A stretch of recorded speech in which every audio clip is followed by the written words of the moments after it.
Good morning, good afternoon, good evening. So great to have you all in house. Hello, hello.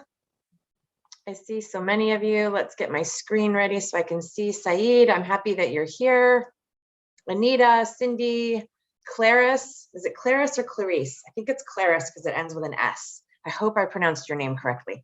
I know how grating that can sound when someone mispronounces your name. So it matters to me that I pronounce it correctly. My name is Gina Schatz. I'm the developer of the Schatz Method, which is both a movement and a manual method, a practice to work with clients and students.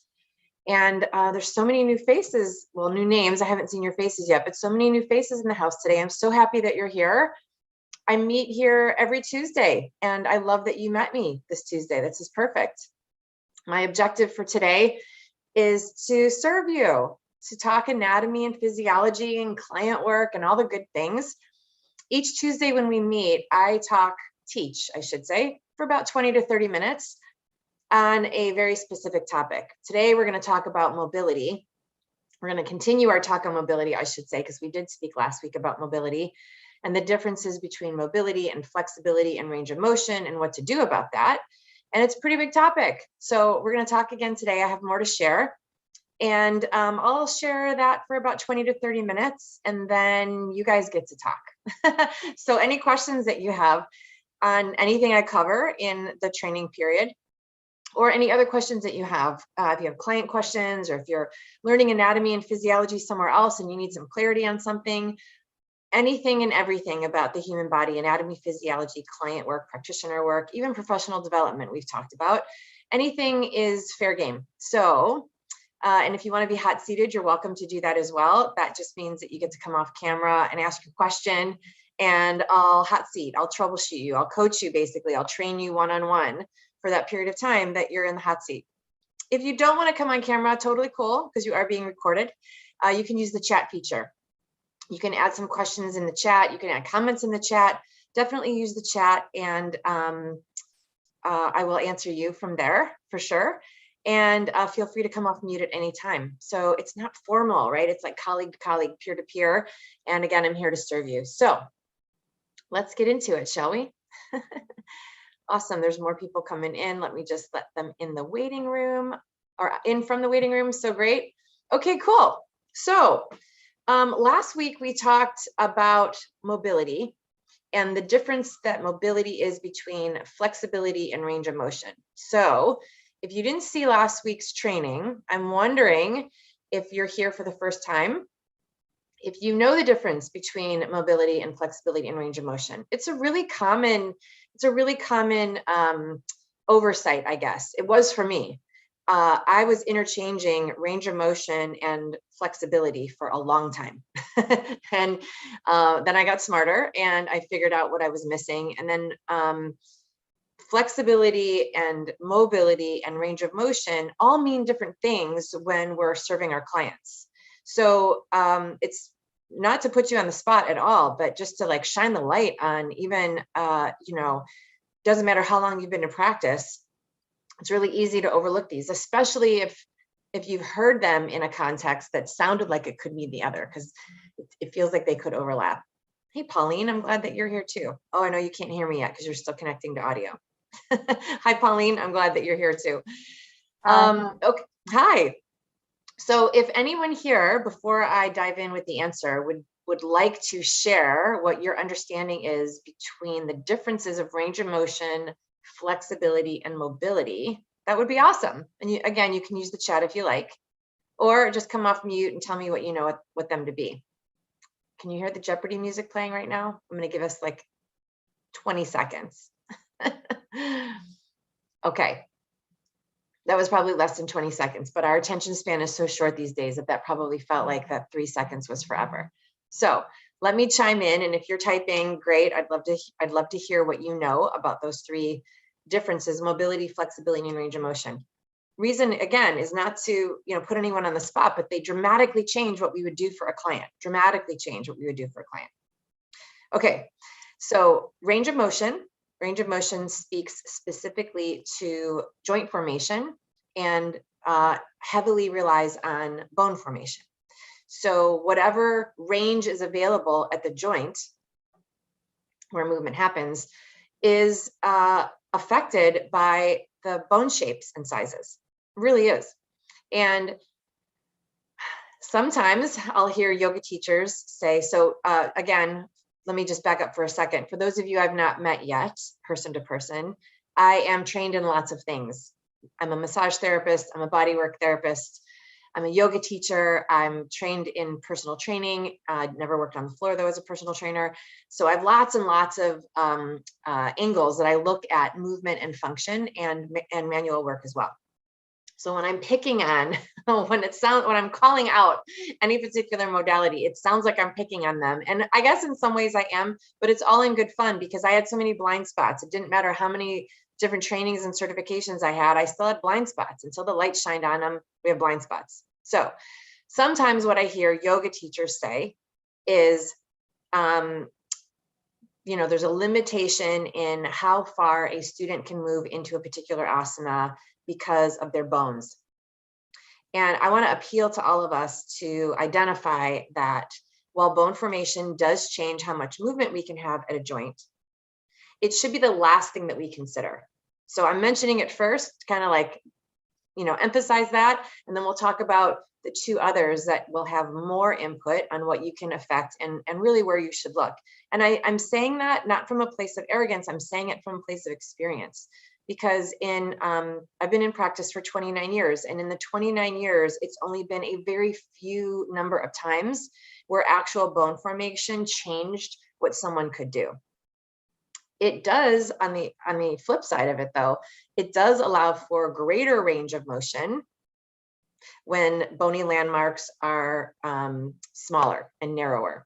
So what I mean by bony landmarks is when we touch our elbow, or when we touch our hip bones, our ASIS, the bony landmarks that stick out in front of our pelvis, we're touching bones, we're touching bony landmarks. And at the end of bones, where bones meet each other, so this would be like the acetabulum in the pelvis, and this would be like the head of the femur, where the head of the femur and the acetabulum meet, those are both bone formations. If this bone formation is wider in a pelvis, and this bone formation sits in it in this way, there's lots of room for movement. If this bone formation is narrower though, and it's the same size head of the femur, bam, less movement available. And it would go in reverse as well. If this bone formation is a particular size, but this bone formation is narrower, more movement. This bone formation is the same size, but this bone formation is wider, less movement. So bone formation does matter in how much movement we have, which is called range of motion at a joint. If the bony landmarks are larger, there's less movement available. If they're smaller, there's more movement available. When we start adding that on top of what we talked about last week in mobility, the strength and constitution of ligaments also plays a part in how these bony landmarks move with each other. So if I have normal size, equal size, nothing too small, nothing too big, just perfect Goldilocks bone formations at the hip joint, and I have very taut constitutional ligaments, that means that even though there's plenty of movement here, the ligaments hold it pretty tight. The opposite is also true. If the ligaments are very lax in their constitution and they hang loose, we used the analogy last week like a very soggy hammock. If the ligaments are very loose and ligaments hold bone to bone in a normal range with very loose ligaments, there's still room for movement, right?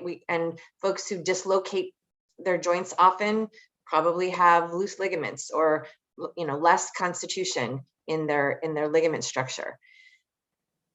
If there's also small bony landmarks, which is range of motion measurement, so there is a very wide acetabulum and a very tiny femoral head and loose ligaments, now we have what often shows up as pathology, where those folks have so much range of motion, they're like Cirque du Soleil, and they're often in pain because nothing is really being held together, right?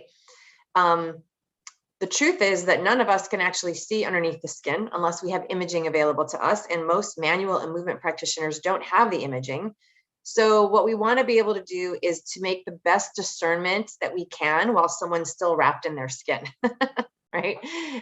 One of the ways that I know that I use clinically to measure mobility, which is the constitution of ligaments, is through a mobility test. And I teach that in 2 different courses, in Inspired Beyond Anatomy Level 1 and in Applied Functional Anatomy. Last week, I mentioned those courses as well because there was a question about it, and I wasn't sure if we actually did go over it again in Applied Functional Anatomy. We do. It's lesson 5, thank goodness, because it's meant to be in that course. It's just been a long time since I have recorded that course, so I wasn't remembering which lesson that was in. But if you're interested in having a test that I use clinically to check someone's ligament constitution, which would be checking their mobility, then that test is available to you. And it's a little lengthy to teach, but super quick to administer. And like I said, I do it all the time with clients. Clients also really like to know what the constitution of their ligaments is, meaning how much mobility they have available to them at a joint, because it gives them a lot of information about, it confirms like what their sensations are, right? So when we have someone who can easily touch the floor, you know, they can fold forward and put their hands on the floor. That's one of many indicators that could suggest lots of mobility. It's not enough to decide if they have high mobility, but it's one indicator. So for example, if a client is able to touch the floor really readily, but they're always tight and feeling uncomfortable, when we can let them know that their mobility is a wide range of mobility, which means that they're going to have muscle tension to try to hold these bones together while the ligaments aren't doing it, it will rely on muscle strength to do that. Then what we can share with them is the remedy for that discomfort is not to release these things because they're already loose. The remedy is to generate more muscle tension, to weight train, even if it's their own body weight. And then suddenly you'll see their wheels click and they're like, oh my gosh, it makes so much sense, because, you know, when I was doing this 5-day challenge thing with my friend last New Year's Eve, you know, I didn't have pain, and then I stopped, and then like 3 weeks later, my pain came back. So they start connecting it in their own minds. So it's really helpful to run them through this mobility test because it's the one that we can actually test. There's no way for us to test effectively what someone's bony landmarks are like. We can't really see the depth or the shallowness in their acetabulum or the breadth and thickness of their femoral head. There's no way for us to know that. We can guess, but we don't really want to guess when we're trying to give people concrete data to work with. The only way that you can sort of discern what someone's bony landmarks might be like without any imaging is if you do manual work and you're skilled at checking bony landmarks. Because if I'm checking someone's ASIS and a few other bony landmarks like spinous processes, I can tell sometimes, depending on how skilled you're, you know, how calibrated you are to touch, you can tell that bony landmarks are different shapes on different people. Still is like not enough information to discern whether they have bone limitations or bone, you know, accessibility. But you can tell if their bony landmarks are more prominent or not. That's pretty much all you can say. That's all I say to my clients. So it really does help us to have information about the ligaments and the constitution of the ligaments to be able to move forward with an effective treatment plan, especially if they have high amounts of movement in their body and also high pain. Also, if they have low amounts of movement in their body, we might think that they're hypomobile, meaning less constitution in their ligaments, but they might actually be in fair range and they're not getting enough lengthening. So again, it can inform us on how to effectively support our clients and what they need for their body to get rid of pain and to get balance back in their body. It's not always pain that we're working with. I tend to work in the world of pain. So I don't love pain, but I love when someone brings me pain because I can sort it. And I love that strategic way of thinking to sort someone out of their pain and discomfort and into freedom. It's one of the things that really lights me up as purpose. But it doesn't mean that you have to be working with pain to still have value in bringing someone's attention to their mobility and their ligaments. And the reason is because in order for anyone to avoid pain or heal pain, they must have balance in their movement and balance in their structure in order to avoid pain altogether, right? Because that means that we have balance in our constitution to be able to move in a functional way that doesn't generate pain. And what I mean by balance is equal strength and equal length, always. Now, when we say equal strength and equal length, hopefully your mind went to muscles, because that is actual verbiage for muscle spindles. And the spindles are only in muscles. We don't want to lengthen ligaments. We don't want to do that.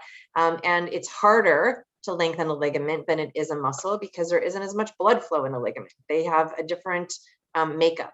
Blood is a change agent and muscles are loaded with blood. So that means that the muscles are changing literally because they're awash with blood. That's great. That's good news.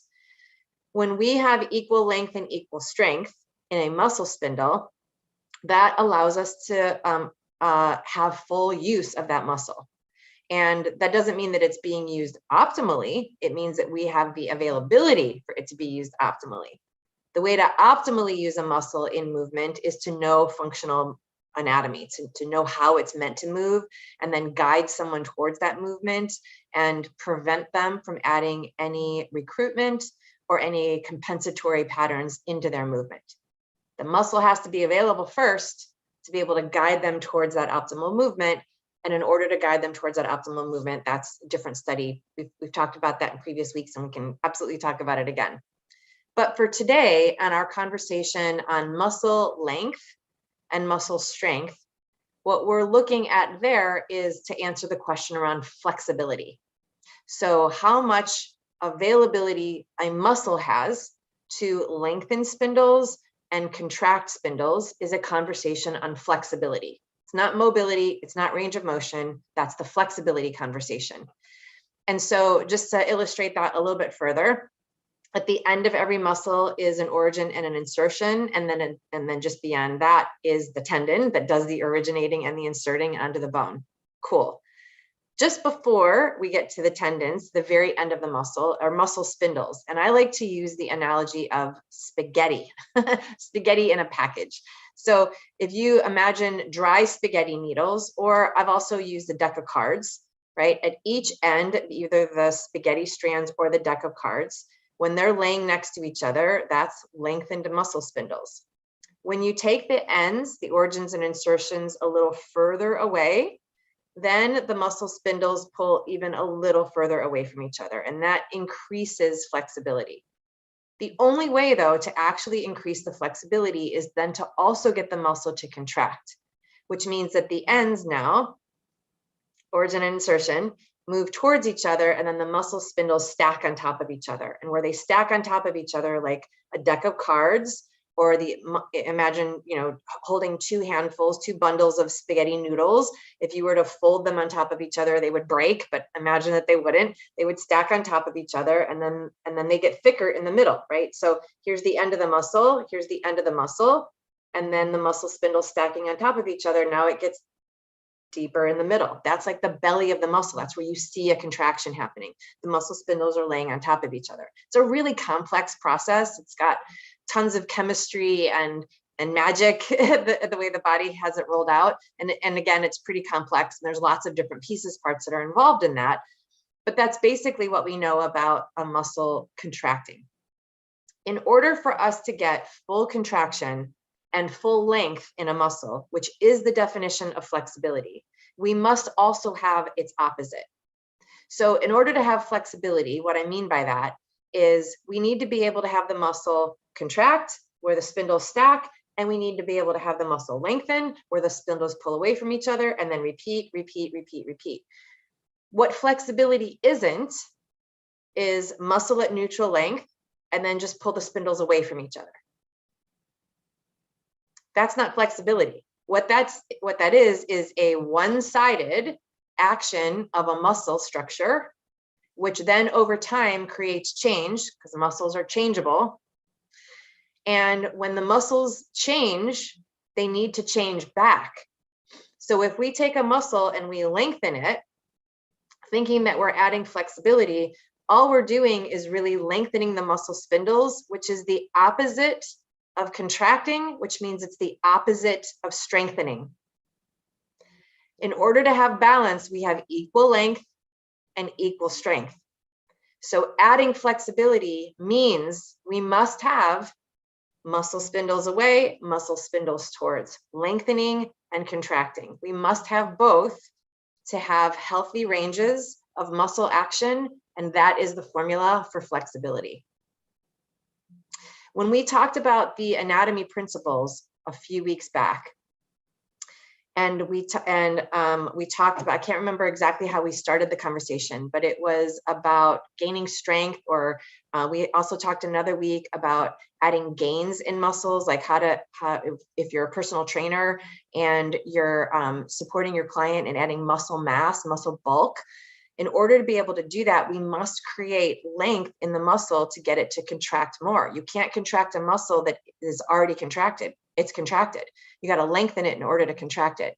That whole conversation is a conversation on the lever system, which is an exact pull away from the anatomy principles. So, and it's even in the anatomy principles guide. I hope that all of you here, because I know there's some new faces here and I'm so glad you're here. I hope all of you have downloaded the anatomy principles guide. It's my gift to you. And I talk about this lever system in that anatomy guide. The lever system is essentially the mechanics around length and strength in muscles, not in bones, not in ligaments, in muscles. And that lever system is the way the whole body is designed.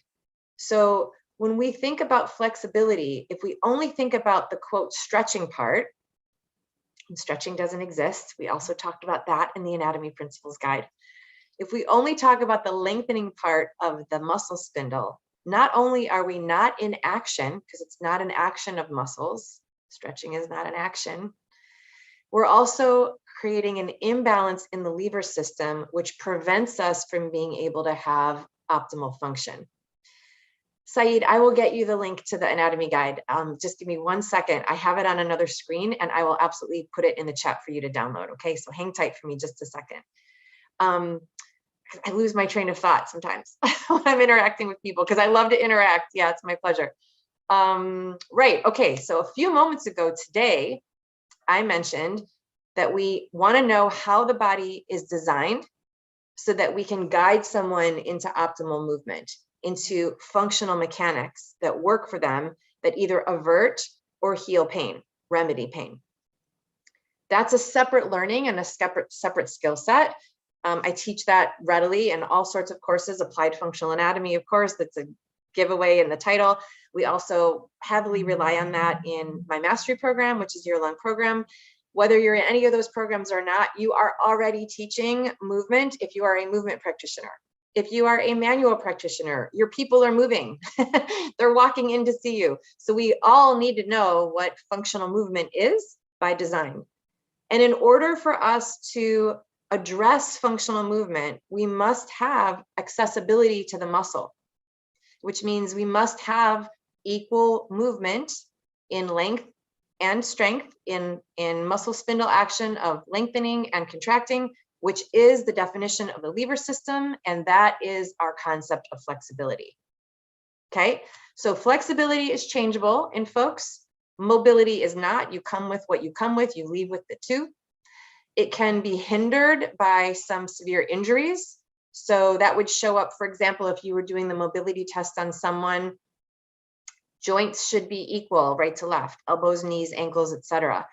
If when you're doing the mobility test, one is dramatically different than the other, not just a little bit different, but like dramatically different from another, that can be indications of injuries or surgeries or arthritic conditions, right? When someone has osteoarthritis in one knee and not the other, their mobility shows up differently. It also can affect range of motion. Osteoarthritis can affect range of motion because it affects bones, right? And so we know that range of motion is a bone conversation. If you want more information about the bone conversation, I also recommend Paul Grilley's work. If you haven't worked with him yet, I highly recommend it, or at least just looked into his work. And the reason why, Saeed, I'm going to get you that anatomy guide. The reason why I want you guys to know clearly the difference between range of motion and mobility and flexibility, in addition to how we serve our clients, is so that we can be clear in our own minds and take ourselves out of fear and into service. And I'm going to give you one short story about that. Ages back, as I was already working as a bodywork practitioner, the person that somebody that I really admire a lot in the yoga world, I was already a yoga teacher, said to me that some people can't do certain yoga asanas because of their bones. When their bones touch each other, they can't move. But I know anatomy and bones don't touch each other. There's all kinds of stuff in joints that actually prevent that very thing from bones touching each other. It wouldn't work. So I leaned in a little more in curiosity in the conversation, and what do you mean by that? And this senior yoga teacher came back and shared more that they had taken a particular workshop, and that in the workshop there was a whole concept around bone on bone. And I thought, wow, what the heck is going on out there? Because I know that yoga teachers don't have a whole lot of anatomy in their training. And I know that because I teach anatomy and physiology to yoga teachers. I know how many hours we're limited to give. And that's if a yoga teacher training program even hires an anatomy expert. Oftentimes they don't.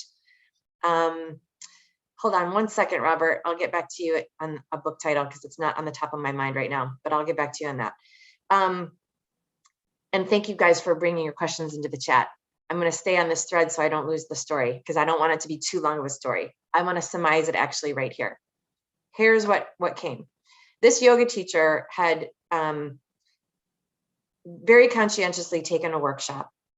And in that workshop, they were working with Paul Grilley's work on bone formation, just like the illustrations I gave you at the beginning of my talk today. And the takeaway from that yoga teacher in this workshop was that bone on bone prevents movement. Now, that could be because her understanding was the way the brain is designed, which means that we all get to hear things more than once before we get it. That's just the nature of how we're all built. We're not going to hear one thing and necessarily land it 100% every time. It could also be the way it was taught, the way it was shared. It could also be the understanding of the person who was teaching the workshop. I don't know. I wasn't there. But what I do know is that bone on bone doesn't really work. So here's the takeaway for us as practitioners. This was colleague to colleague, peer to peer, two people who liked and knew each other. And we were not understanding. And so there was no resonance in that conversation. In fact, she was getting a little intent because she thought I was making her wrong. And I was getting a little intent because I thought she'd been given wrong information, and it was upsetting me because I'm passionate about us having accurate information here in our industry. And so we were just, having this conversation about the definition of terms, basically. We weren't actually exploring creatively what to do about this information. Here's the takeaway. When we don't have a clear understanding about anatomy and what it means, what the creative takeaway is, then it's not supporting us in creating a takeaway for our clients and students. It's not supporting us in creating a workable treatment plan. And it's definitely not resonating with the person we're speaking to, because we're letting them know that they have something in their body that they don't know, that they don't have, which leads them to have no answers on a remedy. I mean, imagine if this conversation with this colleague of mine was actually with a client. And instead of her talking to me, a peer, she was talking to one of her yoga students and telling her yoga student that the reason why they couldn't do XYZ pose in yoga was because they probably had bone on bone. That would not be serving our clients if we led them to believe something like that. Not only is it not functionally accurate, resonance is a real thing and our intuition is great. So our students might not be well versed in anatomy and physiology, but their intuition knows if something's right or wrong. And if they believe that they're bone on bone, they will start telling themselves a story about their own degradation on the inside, which is never a place that we want to leave someone. It doesn't leave them thinking higher. It leaves them feeling lower thoughts. On the other hand, if their intuition tells them, I don't think that's right, that sounds kind of fishy to me, then what's happened is you've eroded the trust between them, right? Between those two people, the trust has been eroded. If that's your client and you no longer have their trust, it'd be very difficult to guide them to something new, especially like an advanced yoga pose or something that might be slightly uncomfortable when they're getting body work if you're releasing something on them. Trust is a really big deal. So in order for us to generate trust in ourselves and in the people that we serve, we must be as accurate as we can be when we're having a conversation. And if we find out later that we've been saying something that's been incorrect for some time, just go back and correct it. And definitely going forward, make sure that we're accurate. I haven't been 100% accurate in my anatomy and physiology knowledge, I am sure, from the beginning of time until now. I've been training for decades, so I learned over time as well. So it's not a dig that anyone needs to know everything in order to be an expert. It's that we get to keep training and keep learning. And that's why I love coming here on Tuesdays, because you're all here doing exactly that. So thank you for being here and for showing up. Let me check the chat now. I know a couple of you sent some messages. Okay, Saeed, let me grab that link for you for the Anatomy Principles Guide. And Robert, I don't have a book title that's coming to mind for me from Paul Grilley. What I can tell you, though, is that if you Google his information, if you Google his name, you will probably find lots of information on the internet now. It's been ages since I've done that.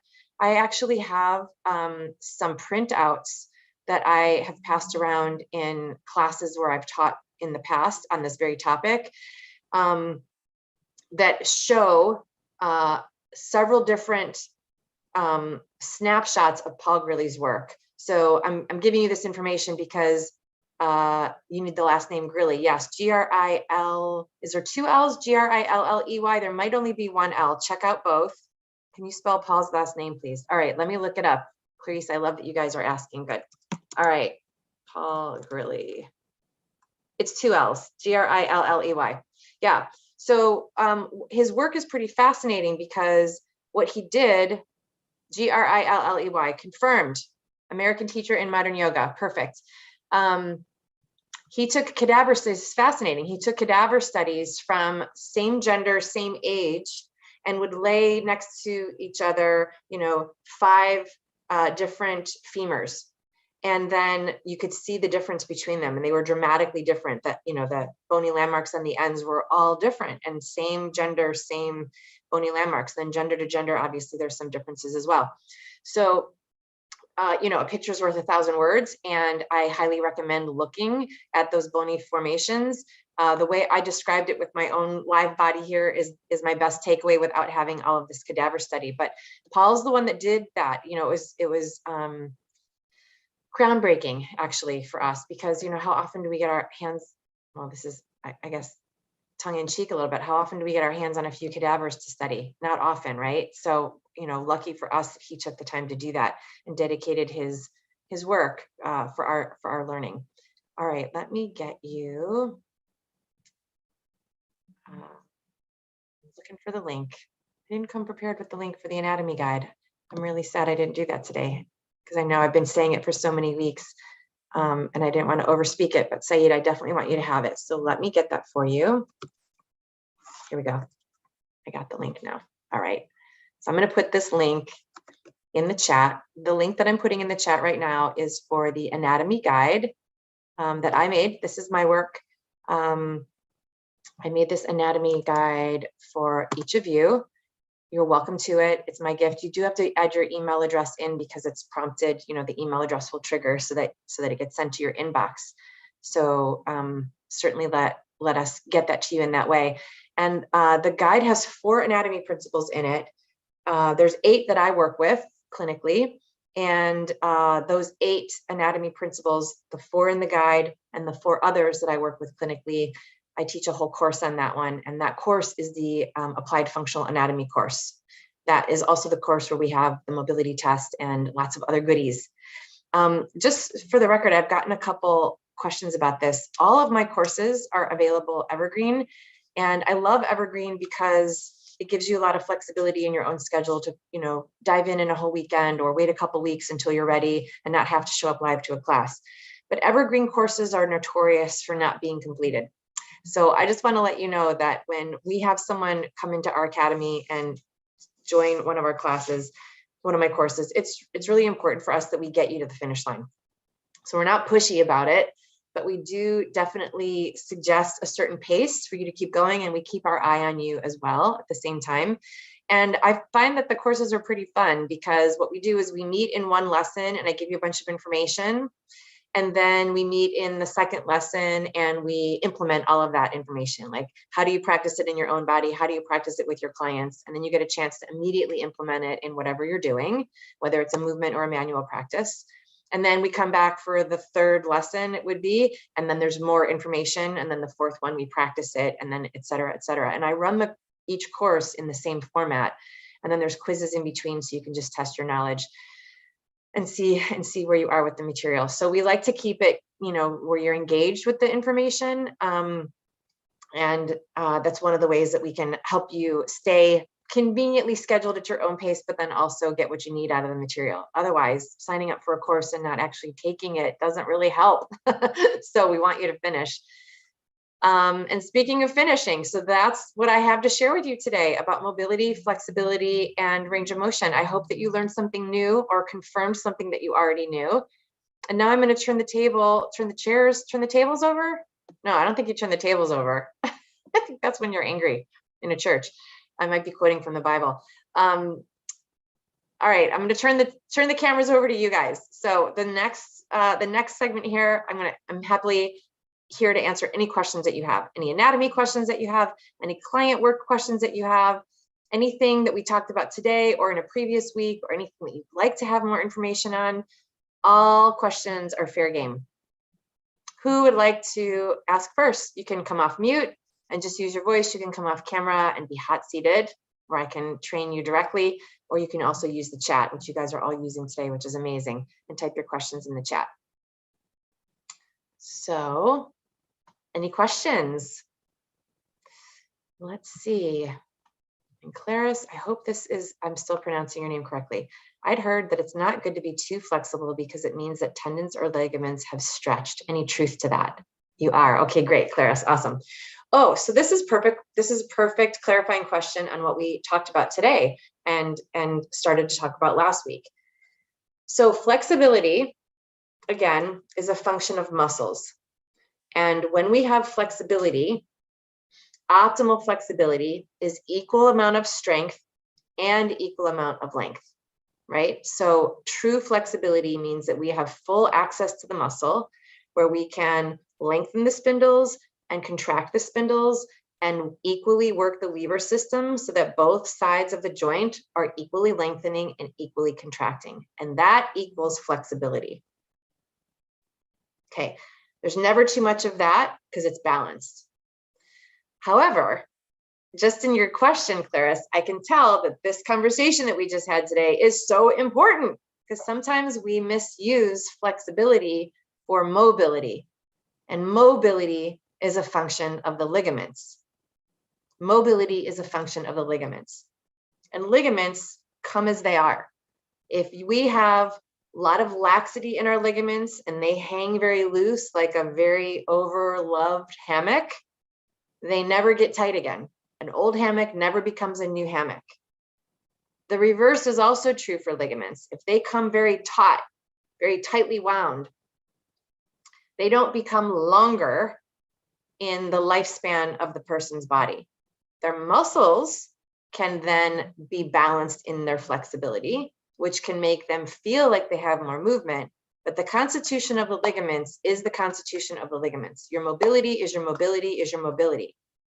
Until in an unfortunate event, like I mentioned, surgery or traumatic injuries or permanent changes like osteoarthritis. Those can show up as different mobility scores in particular joints, but they would be asymmetrical in the body. That said, when ligaments have a hypermobile constitution, meaning a very loose hammock, long hold stretches, which would be a muscle function, also put the joints in a opened, lengthened, full range position, which means there is tension then on the ligaments that doesn't need to be there. So it's not that the ligaments get stretched, because that's not a term that we use for ligaments. We use stretch for spindles, which are in muscles. It's not that the ligaments get stretched. It's that they go from an already highly mobile constitution to then taken to the nth degree, and that's not indicated. Reason why this matters for us as we create treatment plans is if we have a hypermobile constitution client, we would be able to tell that from the mobility test. They have lots of range at their joints because of their ligaments, loose hammocks. And they also have tightness because in the absence of the constitution of their ligaments, the muscles around the joint then contract to try to generate stability at the joint that the ligaments don't provide because of the loose hammock situation. So hypermobile people can still feel tight. And what we don't want to do is stretch them, because that's not going to remedy the problem. It's going to momentarily take away their discomfort, but even potentially add to more discomfort if we stretch them too long. So I love yin yoga for what it offers. I love long hold stretches for what it offers, and it is not indicated for people with hypermobility. That's where we can end up giving them a treatment plan that is in the opposite direction of our intention, because it can create more discomfort for them. Follow-up question, is there something that one does that either increases or diminishes the mobility, or is it genetic? It's how we come. The way we come with our connective tissue is the way we leave with our ligaments specifically. Yeah, hope that answers your question.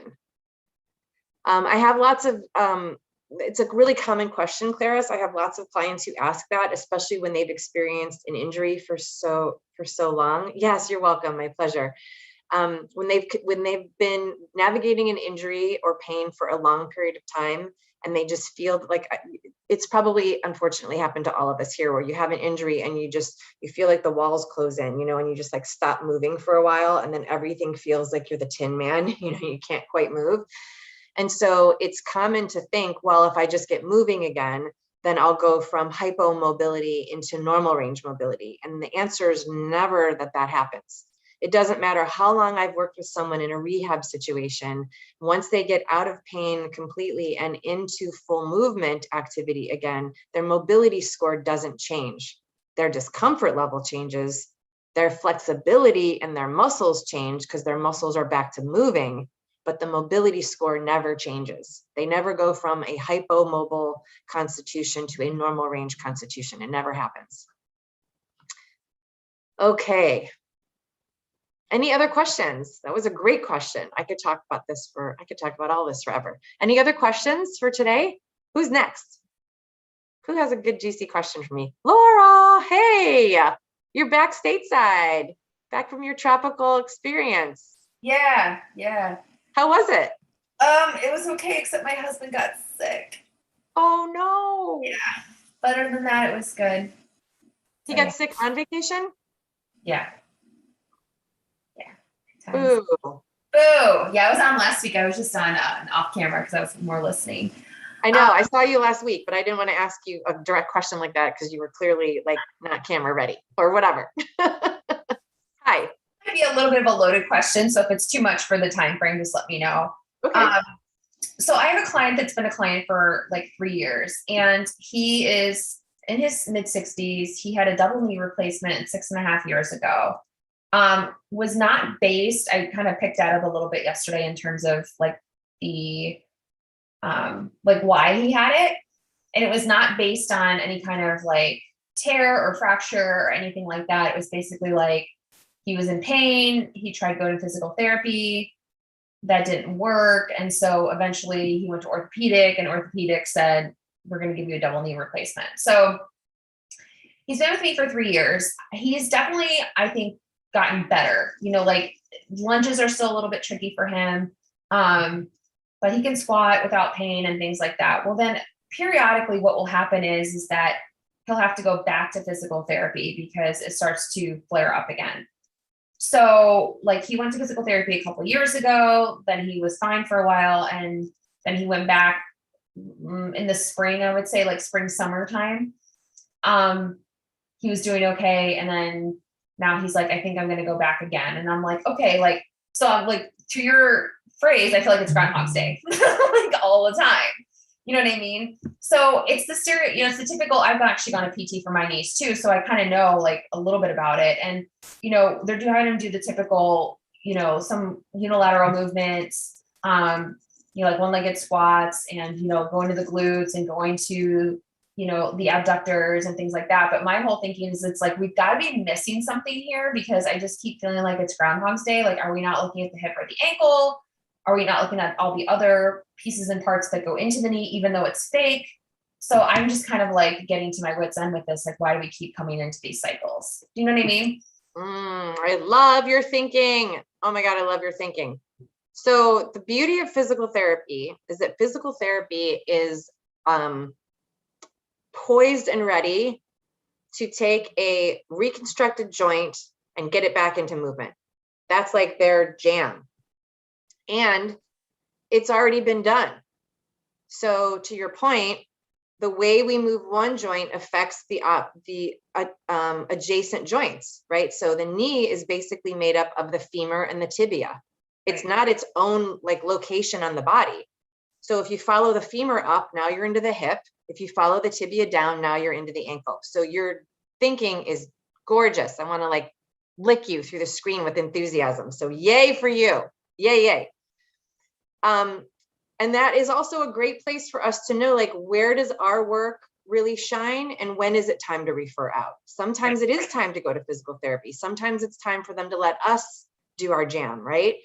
And we need to explain that to our clients as well. Of course, it's, skill-based. You have to know what you're going to do in order to be able to do something effectively. But this, what you're talking about here with this chap, definitely sounds like it's in your scope, for sure. The problem, though, with me being able to support you here is that there's a huge gap of knowledge on what actually caused the problem in the first place and what is taking him back to physical therapy. You said it gets better. What's the it is the question that I have. And then what takes him back to physical therapy? And that's what you can answer. We still don't have the previous chapter information, but tell me that at least this part, symptomatically, what's going on. So the pain gets better. And then what happens is that it's only his right side, really. His left side's okay. So it's really just the right knee. And even though he had a bilateral replacement. So what happens is like he tells me sometimes if like we're doing like a step down, for example, like a very small like step down, he says he feels like it's gonna like pop out, or like if he's going upstairs or something, he feels like it's like loose, like a loose feeling is what he's been telling me, like some kind of like almost like a popping kind of loose feeling. So sometimes like when he sits down for too long, when he gets up, it almost like he feels like it's gonna like give out on him. Does that make sense? Yep. Did he have bilateral surgery at the same time, or were they spaced? Same time. Oh, wow. Wow. I know. Okay, so we don't know what caused it, the need for the replacement, unless it's something, regardless of whether it's genetic or not. Like, so let's say, for example, it was osteoarthritis and he had bilateral knee replacements and now you're into function. Even still, that's not something that we can change or interrupt, right? The development of osteoarthritis is out of our scope. But there were still compensatory patterns that were happening before he got to surgery. We don't like have pain one day, and then poof, have a knee replacement the next day. That is a long process before they get from point A to point B. All of those compensatory patterns are still there. They don't get wiped off like a whiteboard once surgery happens. That's not what muscle memory is like. So there's still those considerations in his function. Whatever he was doing with his muscles going into surgery, he is now doing with his muscles post-surgery, plus the new development of what the surgery made him do with his muscles. Mm-hmm. And that is highly, highly dependent on the post-surgical PT that he had. Yeah. Whether we get back to full function or not surgically related, because again, that's a myopic view that PTs have, that will create full movement that's balanced around a joint that's been operated on, so that then all you have to focus on is the previous before the surgery, because that's out of what PT would work on. It just is. It's just not what they do. Just like we don't do what they do. Right. So that I would explore more with him. You might be working with a previous pattern. Okay. Right. And that might be why there's a Groundhog's Day and why the PT isn't actually getting in there and making the change. The other thing that I'm hearing is he's saying going downstairs or even just a small decline is making it feel like, what was the word that you used, that the knee was going to pop out? Yeah. Or like, it just feels like, he just feels like it's going to it's almost like a pop out. It doesn't make a popping noise per se, but it's like, it's going to give out on him. And I've had that before too. Like if I've sat for a really long time and I get up and all of a sudden you're like, whoa, but for him, it's just happening much more frequently than I probably should. Yeah. So what I would recommend is that you do some sleuthing around the joint structures that are there.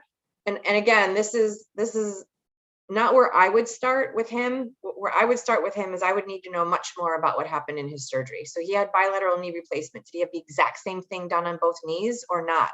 Because if he did, then one knee being a problem and the other one not being the problem lets us know that it's not surgically related. But if he had something dramatically different on one knee surgically than the other, then we have other considerations that we don't have from the way he was designed. It's now the way he was built. So that's just a different treatment plan. So this is what I'm about to offer you is like 3 steps too far into the future. So there's just a ton of knowledge that you still want to get from this chap's body. But for our purposes here, for this conversation, until you get us this new data, yeah. What I recommend is looking at the anatomy that creates knee structure, right? So we know that all the connective tissue in the knee, most of it is designed at a diagonal because it's meant to create that weave of stability and security. So, sometimes folks with meniscus injuries can feel like their knee is about to give out. Sometimes it's the IT band that, stabilizes the knee in gait. If there's a problem higher up in the hip, then the IT band is pulling on the knee and that makes it feel like it's going to pull like laterally, right? But then also there's muscles that attach at the back of the knee. And so some of it might be connective tissue, some of it might be muscular. Cross your fingers, it's muscular, because that means that you can navigate it like that. And that would lead me to, now I'm going to turn the tides on you and not give you a direct answer, but what are the muscles on the back of the knee that A, create stability, and B, are involved in decline in knee flexion? Because there's 2 muscles that pop out to me right away. Okay, I just had it pulled up. Cool. Where'd it go? That's what hot seating's all about, right? Like I'll give you some of it and then I'll make you work for the rest of it. Yeah, right. No, it totally makes sense. Hold on one second. I just had it pulled up. I just want to make sure I'm not like going off of the so is it so you're talking about posterior, right? Mm-hmm. Yeah. So the bicep femoris, right? Mm-hmm. Okay. That's what I was thinking. And then the plantaris, is that how you pronounce that? Plantaris? Yeah. Those are the 2 that I see that are probably the most. I mean, you've got like the calf below, and then you've got the hamstring muscles above that. Mm-hmm. And they all attach behind the knee. Right. Do you see popliteus? I don't, but I know what you're talking about. It was actually on one of my apps yesterday. I have a really good app that does anatomy, and it was like a small, I know what you're talking about. So plantaris shares the Achilles, like the gastroc and soleus. And oftentimes, if you have a plantaris problem, you also have a gastroc problem. So that's easier to find. But overlooked often is popliteus. And the nickname for popliteus is the key that unlocks the knee. So think about, and that's mostly to create knee flexion. But so just think about that. If you're going downstairs and your knee is not unlocked and then you're bearing weight on it, it could feel unstable. That's one option. The other option is hamstrings. It's a bigger group to contend with. But roughly stated, downstairs discrepancies are hamstring related. And again, roughly stated, upstairs incline is quad restrictions, right? So roughly stated, it's like a sweeping comment, but it's the easiest place to go. If it is hamstrings though, that are not holding their weight for him to feel stable going downstairs, it's not a knee problem, it's a hip problem. Because that's where they originate. Right. And that goes back to what you originally stated, which is like, why aren't we looking somewhere else? If he's in PT, they're not going to, because he had a knee replacement and he's complaining about pain at the knee. So they're doing their myopic thing. That's what they're good at. It's not a dig, but it might not be what he needs right now. And that might be why you're getting into groundhog stay. So again, there's a huge, chasm of information that we don't have yet. And there's a couple places that you could go immediately if you were to see him, like, let's say it's sometime this week and you want to start digging in and seeing a different approach, you could start there. But you need more data from him, from his body. So the data you said, just to review, I want you to see him tomorrow. So see if he got the surgery on his knees, if it was identical or if there was a different surgery, right? Was the first thing. And then maybe a little bit more information on like what he did prior to surgery in terms of like any kind of physical therapy or stuff like that, right? Why he needed it. You don't just say, oh, doctor, I have pain. Okay, let's replace both your knees. It's not, that wasn't the conversation. Right. Yeah. He said it went on for like 3 years or something like that. Of course, because that's usually how long it takes before someone ends up getting knee surgery. They wait till the very last, there are no other options, which just means for us, compensatory pain and recruitment. I mean, it's like layered upon layered upon layered. So what caused the need for the knee replacement is still in his body. Right. If it was osteoarthritis, there's nothing you can do about it. If it was something else, like, a lot of mistreatment or a heavy soccer history in high school, or hypermobility where he hyperextended both knees under trauma and tore too much connective tissue, those patterns are there still, and they need to be addressed. Cool. Yeah, I'll do some digging and let you guys know. Thank you so much, Gina. Yeah. Kind of weird, but I wanted to run it by you because I was like, I bet she'll have some kind of insight as to how I need to dig. Yes, you are on the right track, and definitely come back and tell us what result you had with him, or at least give us more of the history so we can all start churning our own wheels and figure out what we would do for him. We might have 15 people weigh in on an amazing treatment plan, and he's going to think that, miracles happen here on earth, and they do. So you could be it. I'll get some for sure. Thank you so much. My pleasure. My pleasure. Thanks for being here again, Laura. I love having you. Love it. Love it. Okay, loves. Well, that takes us through to another hour. It does always fly by for me, but I really look forward to seeing you again next week. Please bring all of your questions and let me know how I can serve you. And in the meantime, continue to do great work out there in the world. The world needs you. So thanks for taking care of the people in your sphere.